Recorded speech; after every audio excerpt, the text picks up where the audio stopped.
Now, our next session is going to be focusing on Rwanda, and you would have heard the managing director at the KCB Foundation making reference to Professor Shyaka, who's the Minister of Local Government in Rwanda. And Professor Shyaka is going to be our special guest in a panel moderated by the founder and CEO of the African Leadership Group, Fred Swaneker.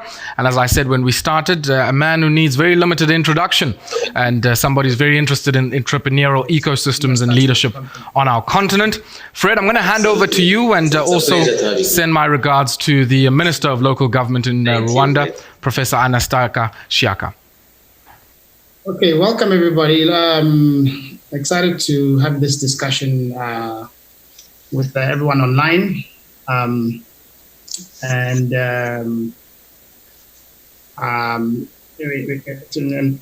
excited about what's going to be a very enlightening discussion.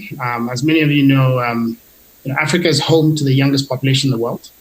The average age of an African is 19, compared to the average age in Germany or Japan, which is 47. And 70% of our population in Africa is below the age of 30. So really, when you look at those statistics, you realize that if Africa is going to move forward, we're going to have to unlock this really great asset that we have, our youthful population. So today, as we stand at this very challenging moment in history, we are looking forward and asking, how can the younger generation secure our future? And what I really like about young people is that we're optimistic and we can see possibilities. And so therefore, we believe that if we can harness the innovative ideas and energy of our youth, we can really move this continent forward.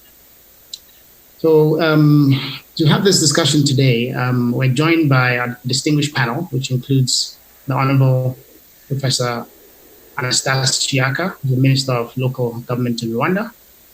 Prior to his appointment as Minister of Local Government, Professor Anastasiya Shyaka was the Chief Executive Officer of Rwanda Governance Board since 2011. And he also served as the Executive Secretary of the Rwanda Governance Advisory Council from 2008 to 2011. We're also joined by 4 amazing young Rwandan entrepreneurs, most of whom have had to operate during the COVID period as essential businesses. They come from gas and energy, they have businesses in water and agriculture. So we have the entire ecosystem really of what is needed for survival to meet our most basic needs represented by these entrepreneurs on the panel today. So I'd like to start with you first, Honorable Shyaka. Welcome again to our panel. Thank you very much, Fred, to be here representing His Excellency, the President of the Republic of Rwanda, who, as you know, have wanted to be around, to be here, but he has requested me to stand in for him. And also, I want to start by thanking the organizers of this very important e-summit. And I'm told it was supposed to take place in Rwanda, but given the challenges of COVID, then we have to resort to technology so that we can still do what we have to do. It's a pleasure. I want also to thank the Rwanda team at the Rwanda Convention Bureau, with you, Fred, who have been working for it to happen. But we are very much appreciative to the organizers, TK, for your efforts, and all the team to make sure that this very great idea becomes materialized. And we look forward to the outcome of it. Otherwise, also sending the greetings from the President. So for the second point I wanted to highlight, and as you asked before I enter into Fred, I think we need more Freds. We need people with great ideas like you around the continent, in our country, bringing in really that passion and action, combining both passion and action of transforming Africa through the transformational leadership of the youth, the new younger generations. So we want to thank you for the great things you are doing for the continent, including the initiatives you are having in our country here through the African Leadership University and through other initiatives you are really leading across the continent. There is no better way of appreciating the youth and showing what the youth can do on the continent than actually showing it through what you are doing as an African, but as a true leader, and as a young generation as well. So it's really a reflection. Probably we need 50, 100, 200 of friends around the continent so that really our prosperity, the Africa we want, can be shaped from this young generation. From coming to the question you asked, Rwanda's experience. Number one, the Rwanda you see today in its strive to rebuild, to leave the bad history behind, to reconstruct after the 1994 genocide. This is a Rwanda which is a product of a youth passion, youth innovation, youth engagement. The people who liberated this country, the people who fought and stopped the genocide in 1994, all of them, the oldest were in their early 30s when they started the enterprise, the idea of liberating Rwanda, early 30s. Those were the oldest among them.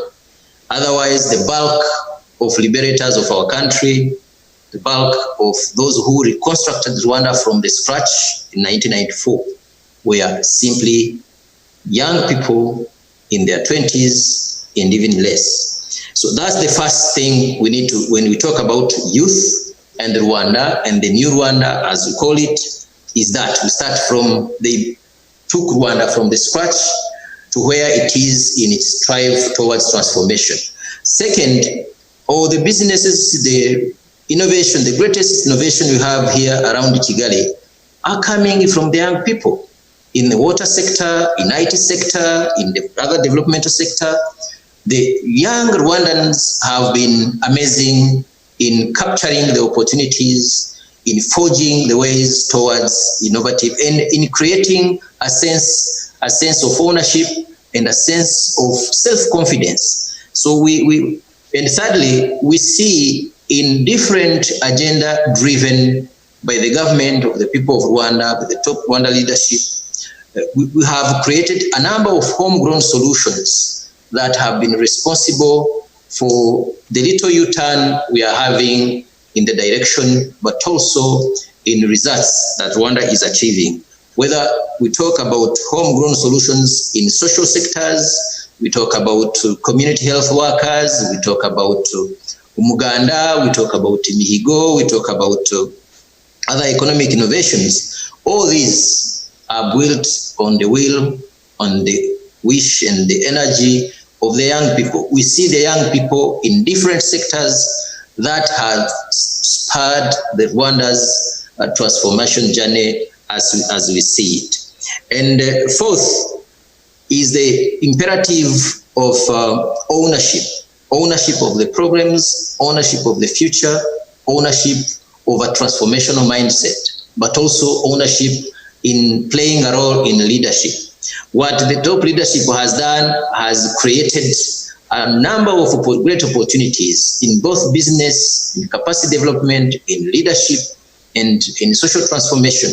All these created opportunities have been captured properly, maybe not to the maximum. It doesn't mean you have maximized, you have done everything, but to a certain degree that gives us hope and confidence that opportunities created by the top leadership of this land is not going to be a wasted opportunity. It's being captured by the youth to make use of them, to make use of the great ideas and implement them. So we see a lot of energy, we see a lot of eagerness and willingness from our youth to be part of the transformation, but also to be part of the Rwanda we want. And lastly, I must also say there are key values, key strategic values that we need to have for a country, for us as a country, for us as a continent, that actually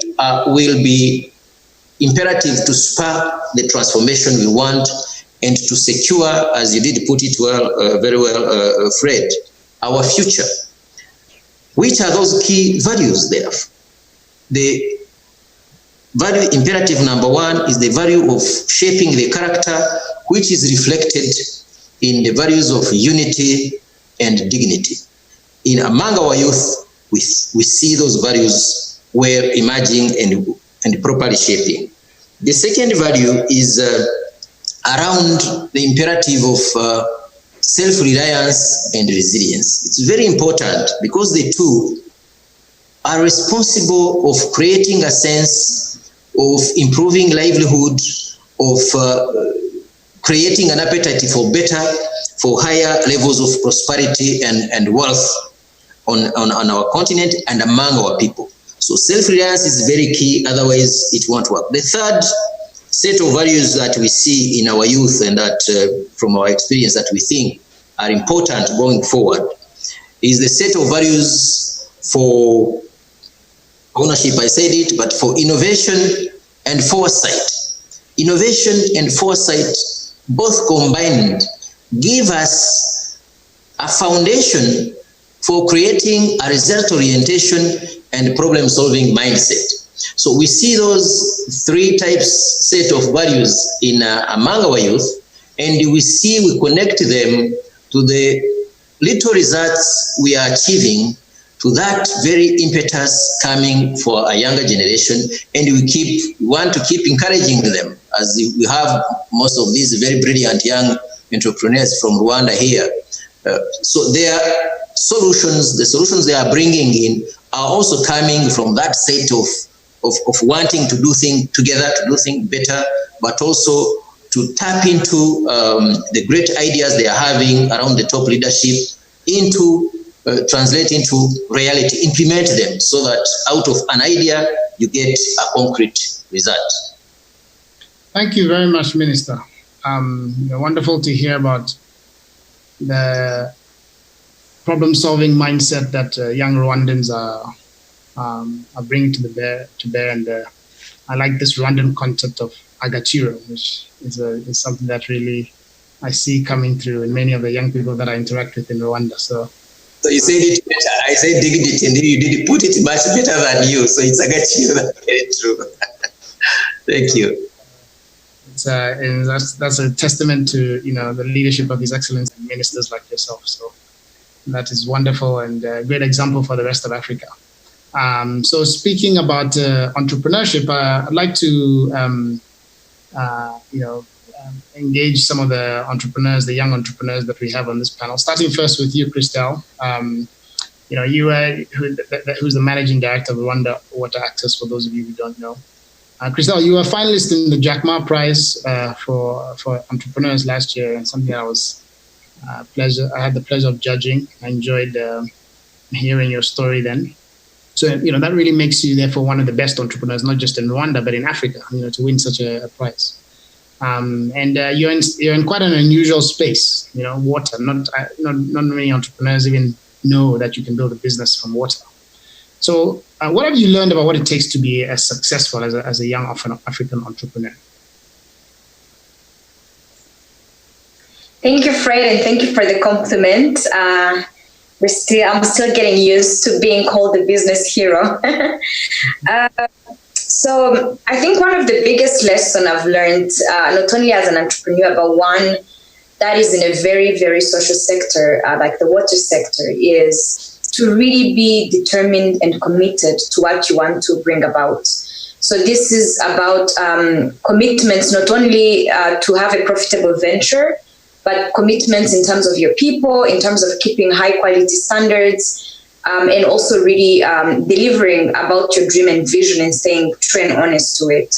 Another thing in particular as an African entrepreneur is you need to be able to pivot quickly and adjust quickly to new changes.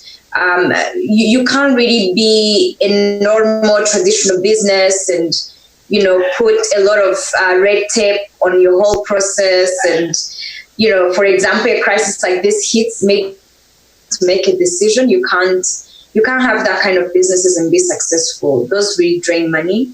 So as an African entrepreneur, especially, you have to really be able to pivot quickly And to be able to do that as a company, you need to invest a lot in your people, because as an entrepreneur, changing our mind or our strategy about something can happen quickly in our minds, but we need to be able to carry our whole staff with us as we go through that transition. So that requires basically preparing your staff and creating a kind of work culture where this can happen. And I think this is one of the most challenging things of our time, because if you were not already doing this kind of people building before, not taking it very seriously, probably navigating this crisis with your staff has been very difficult. And that's something actually we invest a lot in Water Access Rwanda. So we really value training. It's a core value in the company. Flexibility is a core value. And I've seen employees, again, and not everybody fits 100% into the culture you want them, but I was really, really impressed by how a lot of the employees, even some who have not finished their 1 year with the company, were able to really adapt and go through with it, especially within work environments that were very frustrating and stressful, working apart, yet getting mixed messages every day. Today we say we're going to do this, and tomorrow it's like, hey, stop that, do this. Or we go to bed with a plan, and Minister Shaka goes on TV and he's like, well, cancel your plans.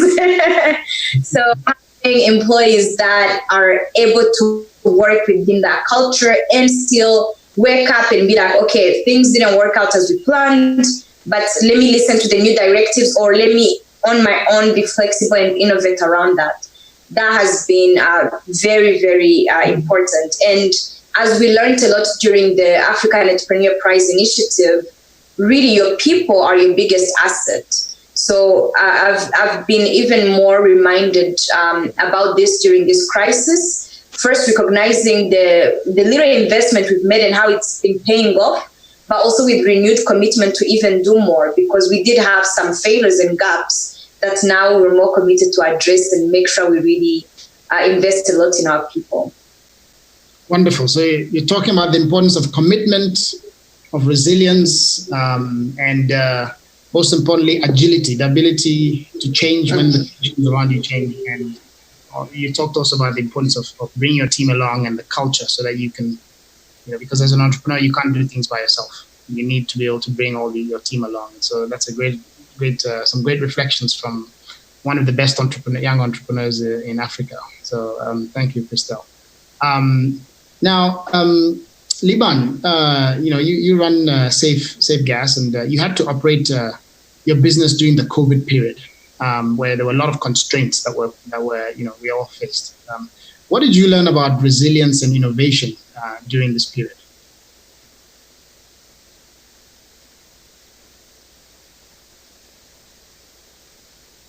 Thank you, Fred. Yeah. Yeah. Right. Thank you so much. So, for us, it was actually a very, very interesting moment in terms of the business itself. What took us, in every unfortunate situation, there's always a silver lining, as they say. So in the end, just to put it into perspective, the first 3 months of this year is January through March, compared to what the business that we did in April only, was absolutely amazing. We in one single month, we doubled the entire sales of January through March. The point I'm trying to make is, during this pandemic, during the COVID, yes, life stopped and all that happened, but also certain things, certain fundamentals, people went back to some.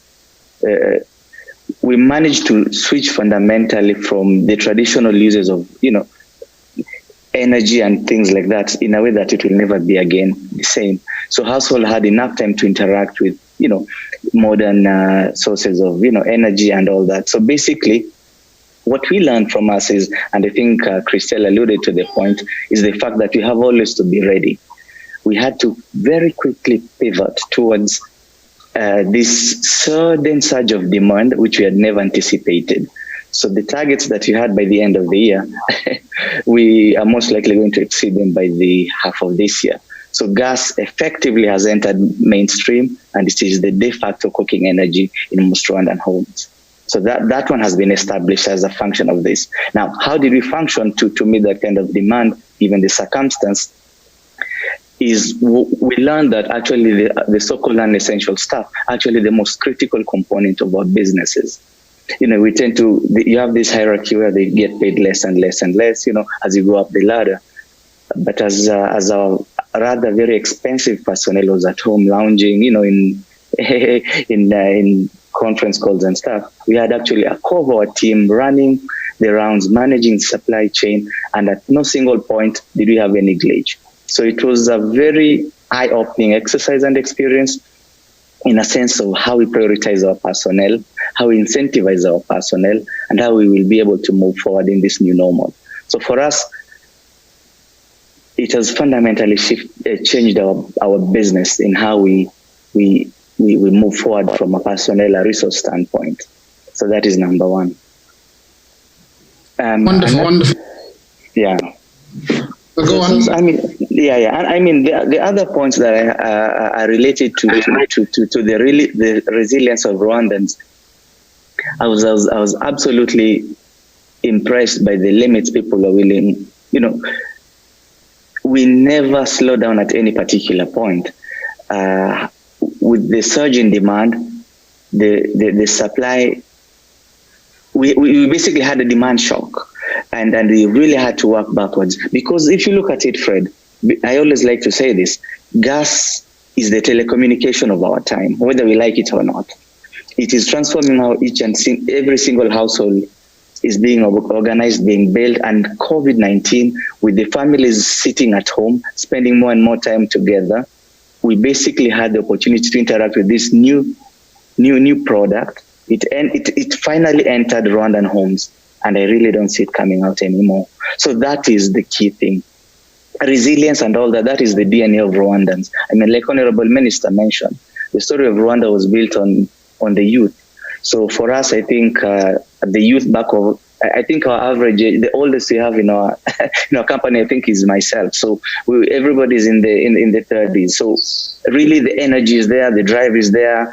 The multiplier side of the businesses, other businesses that will shoot from this gas wave that I'm seeing, I really don't see it being stopped anytime soon. So in short, I think gas is here to stay. It's in people's homes, and the true resilience of Rwandans and I guess the African spirit in general will really carry it forward. Thank you. Again, emphasizing the importance of resilience and agility, the willingness to change. If anyone is listening out there who's a young entrepreneur, I hope the lesson you're getting from this is the only constant in life is change.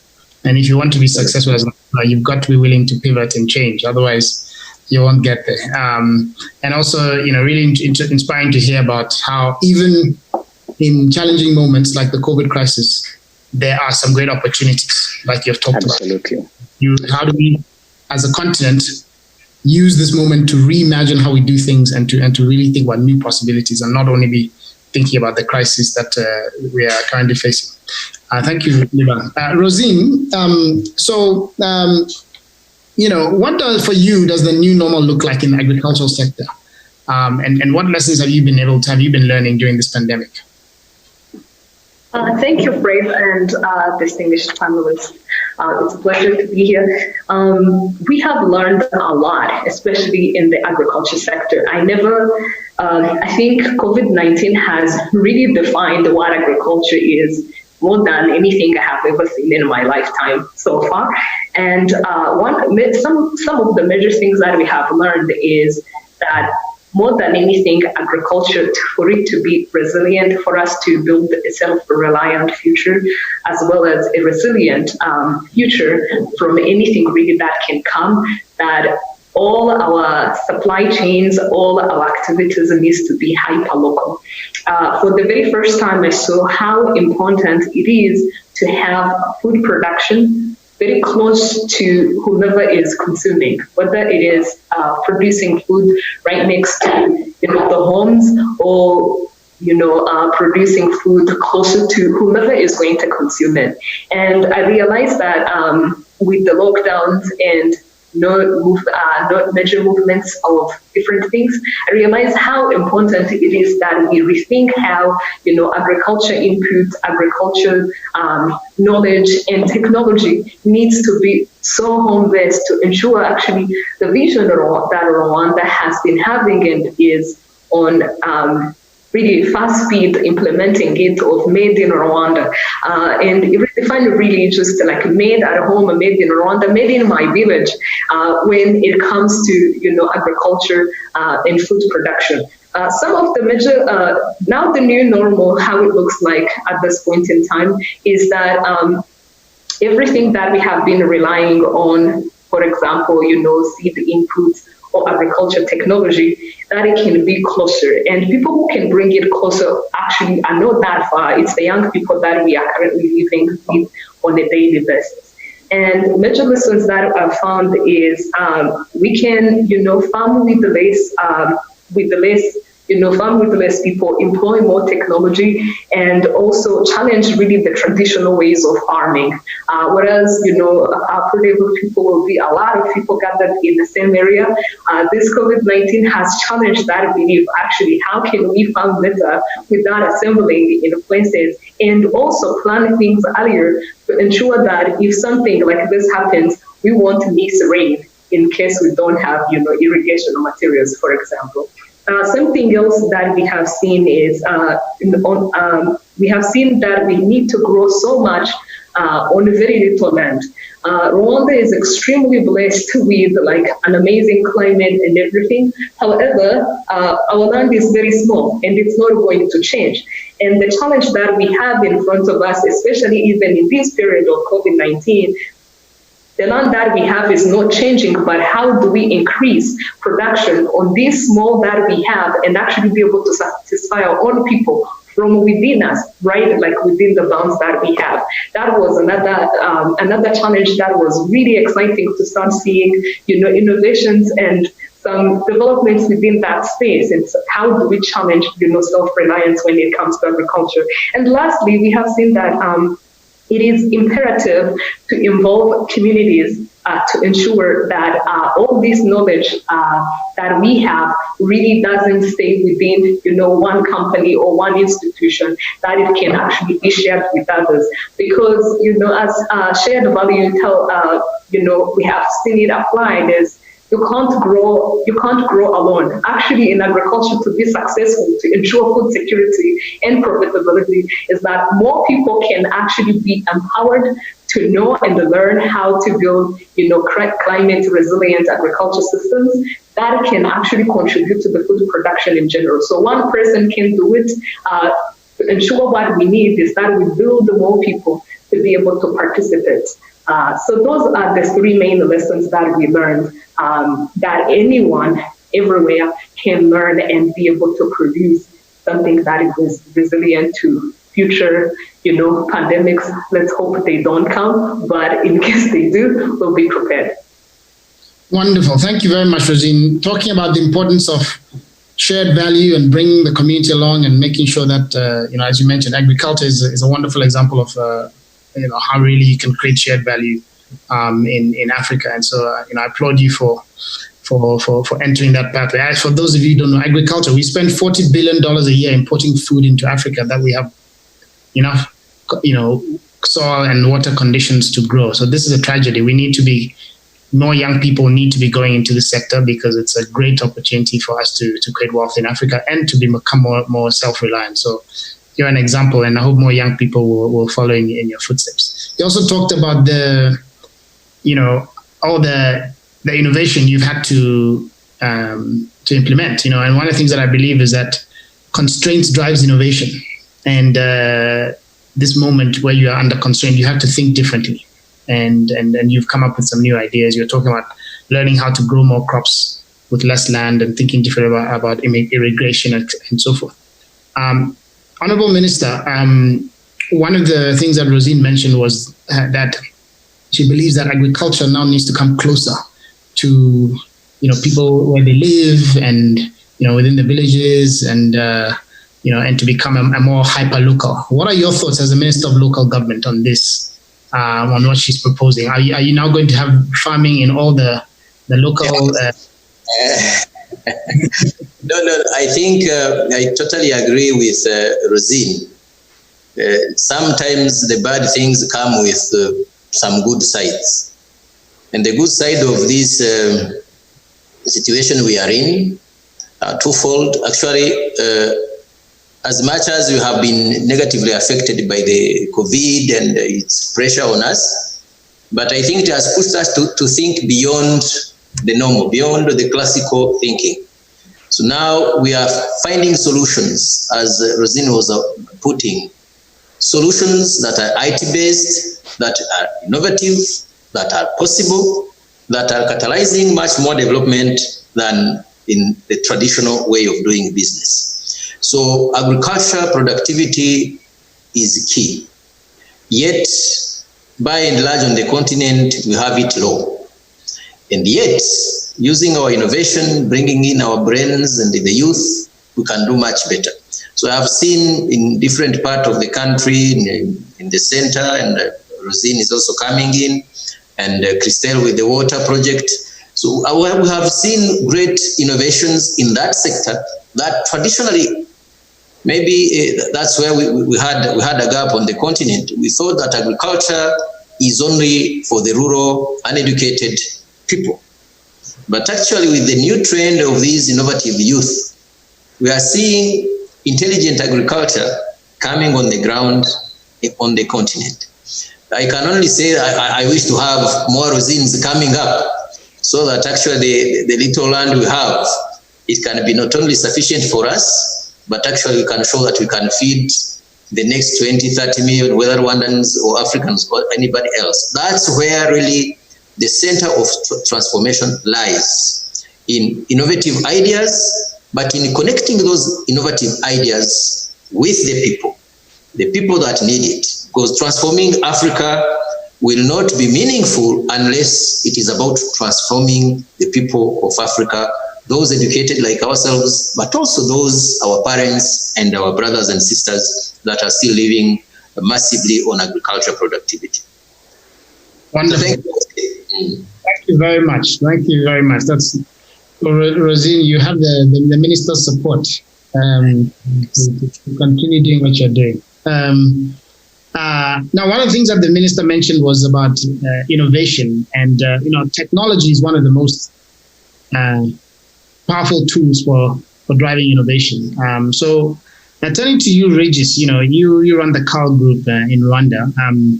How technology has brought a lot of opportunities globally. How can we begin harnessing the power of technology in Africa, and especially in sectors like agriculture, where you also play? I mean, how do we think about bringing this to really allow us to leapfrog and do some really exciting things? Thank you, Fred. Actually, Honorable Minister and Rosine said it well, and I'm glad that I'm part of this conference. The things I realized when this crisis started, especially in Rwanda, I remember when the lockdown started, everyone was looking to have like supermarket in his home. And they wanted to buy many things so that they can accommodate it in the home. So that shows how the food is really needed. So technology is the key to drive our food security.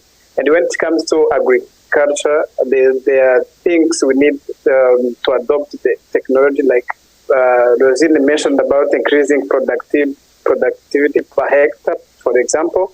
But we can't increase productivity without having or using mechanization.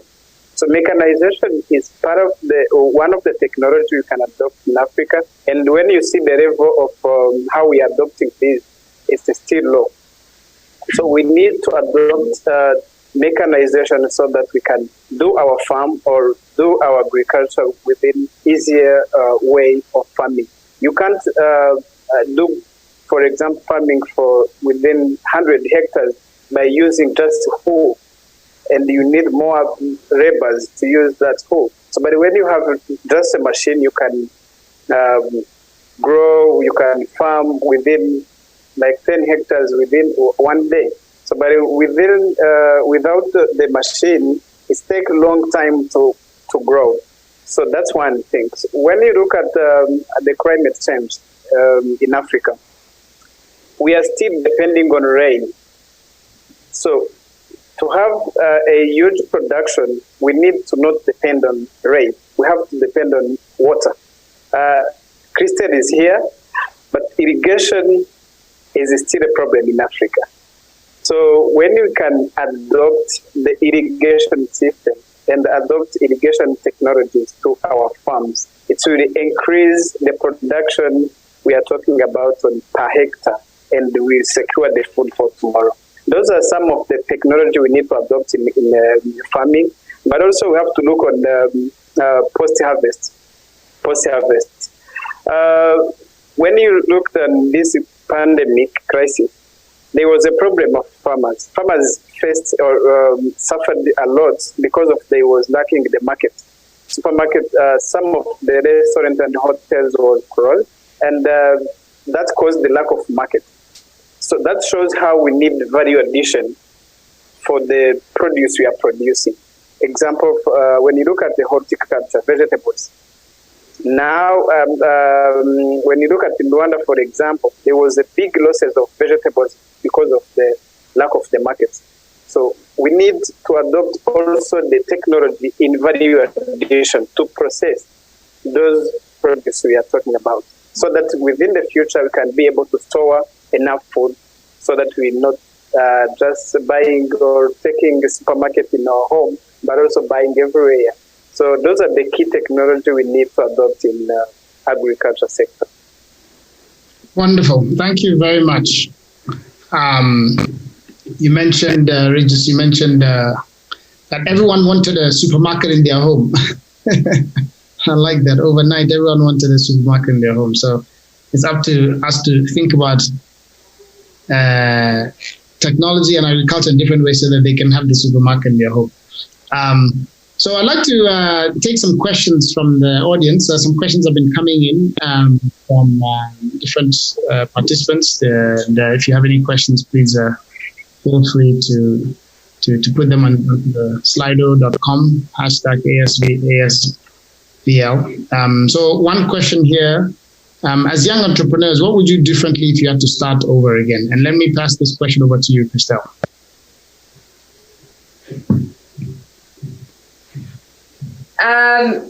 It took me a few years to figure things out. I think if I would be starting out right now, I would be a little bit more aggressive with my market than I was.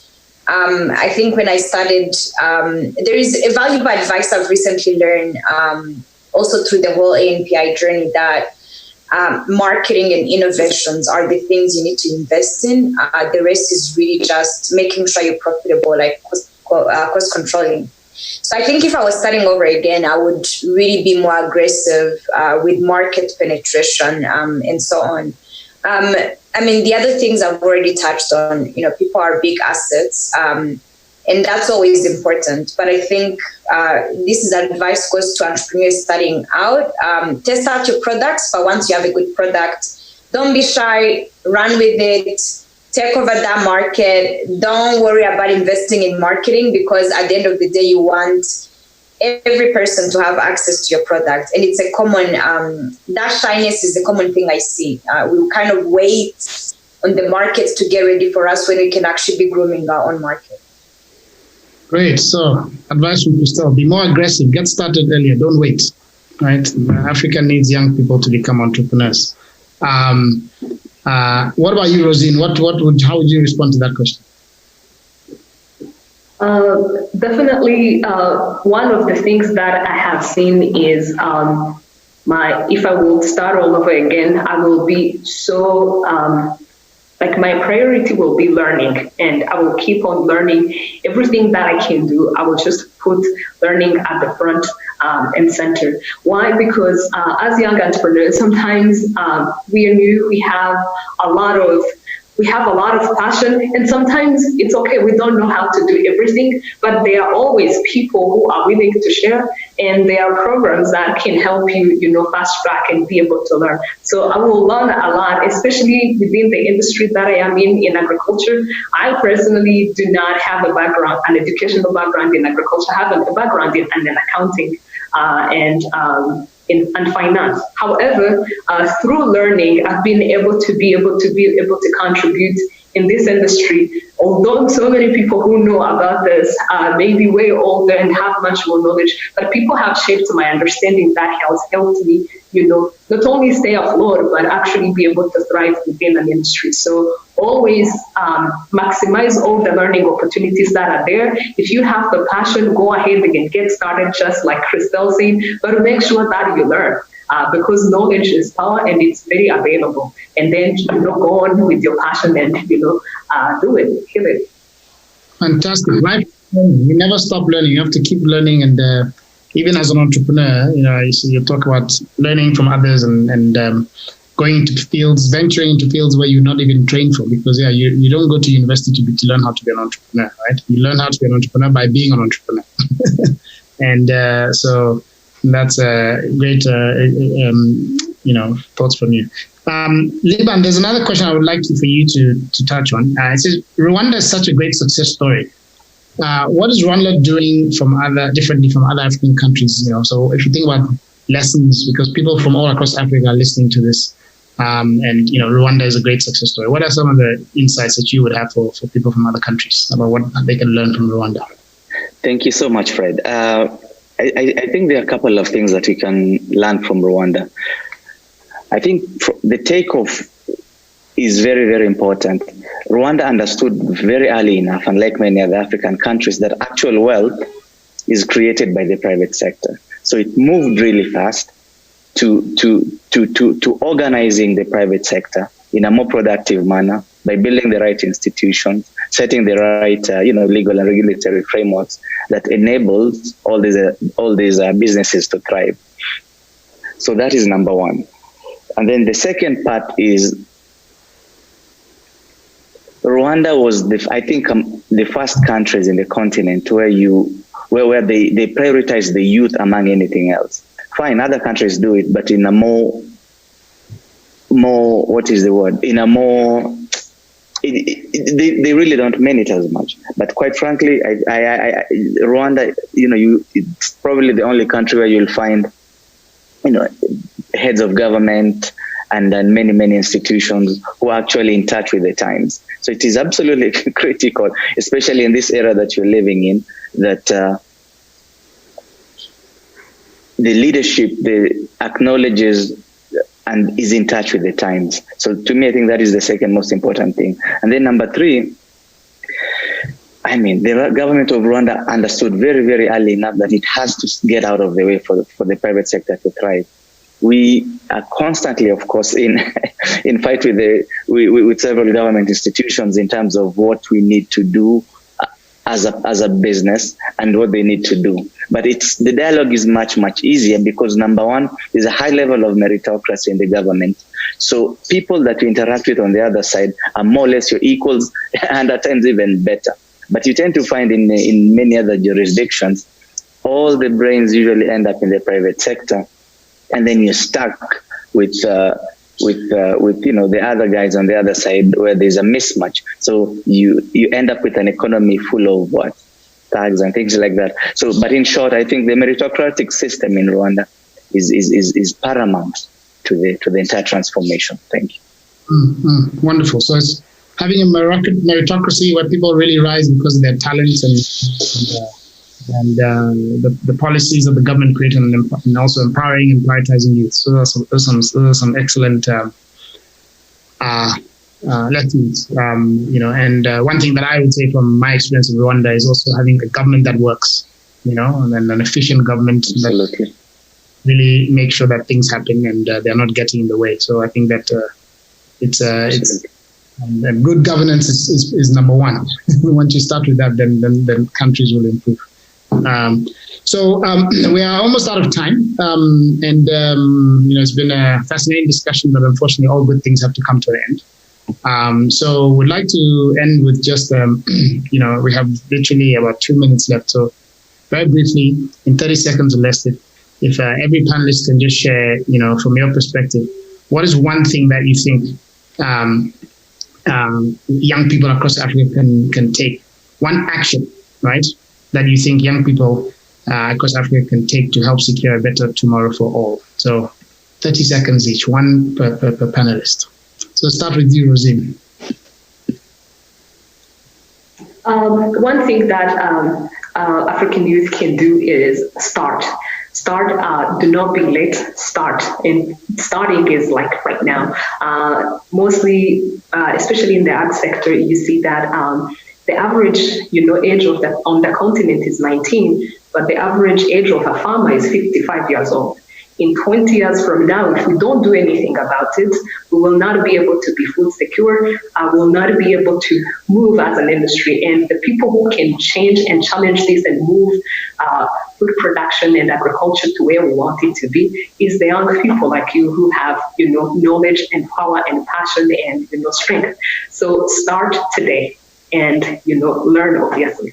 Thank you. Start. Let's get some of that $40 billion in agriculture for young people. Liban?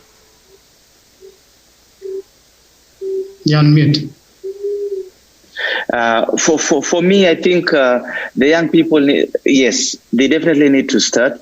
But even more importantly, they need to understand that, especially in the government, people need to act more as facilitators and not regulators. We're having that burden, and it is stifling growth and innovation. So government personnel need to start thinking more like facilitators and not regulators, number one. And then quickly, I think they need to... One thing only, Christelle.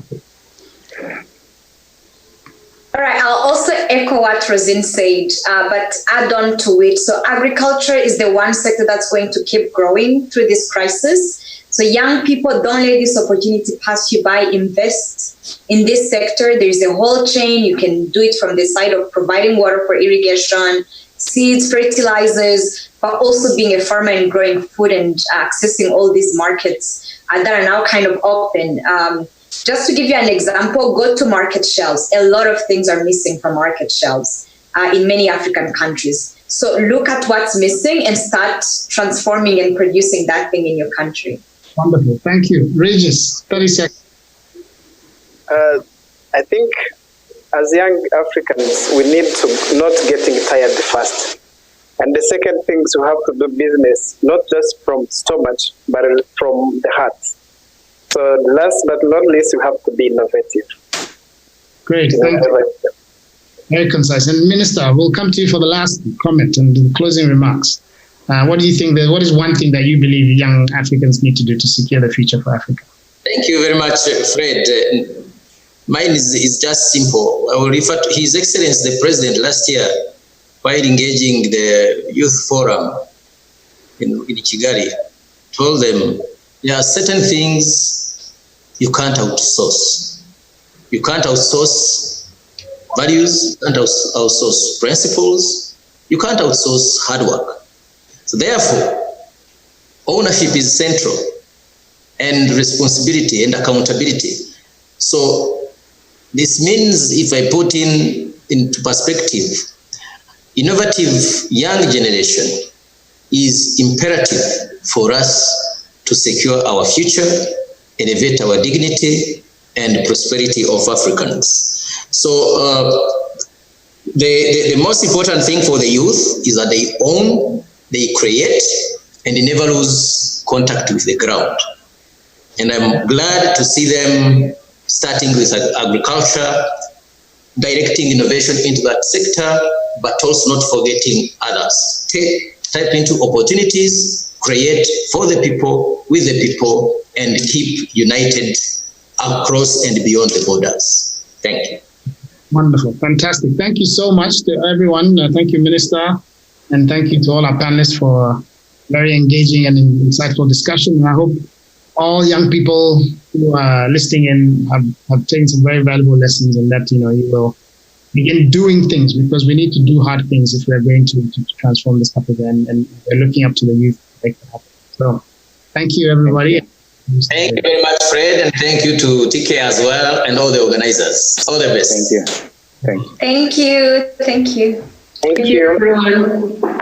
Thank you very much there to Fred Swanepoel and his panel, and including the special guest there, the Minister of Local Government in Rwanda, Professor Shiaka, joining us for that conversation. And a few key takeouts from that conversation really being, I guess we need to learn from the marketplace. You can't learn entrepreneurship in a university or in a classroom. You have to learn it by doing. You have to learn it in the marketplace of commerce. And I think that's a very interesting idea. But there's a lot of strong insights that also came out about the regulatory and governance framework. And there's some lessons that many nations on our continent can take from the experiences and the example of Rwanda.